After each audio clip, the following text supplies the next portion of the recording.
ایک بات ذہن میں رکھیں کہ جو رزق آپ کی قسمت میں ہوتا ہے یا کسی اور کی قسمت میں ہوتا ہے وہ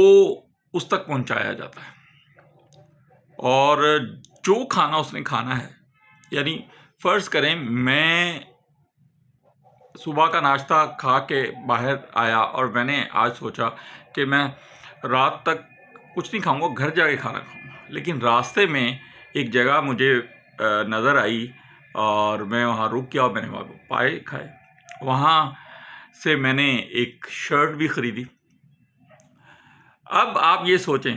کہ جو میرا رزق تھا وہاں تک مجھے لے جایا گیا، جہاں میں نے کھانا تھا، جو میں نے کھانا تھا وہ مجھے کھلایا گیا، اور جو وہاں شرٹ والا تھا اس کا رزق میرے ہاتھ سے اسے دلوایا گیا۔ اس لیے کبھی مت یہ کہیں کہ یہ کھانا چوئی صاحب نے کھلایا ہے یا یہ میں نے کھلایا ہے۔ جو جس کا ہے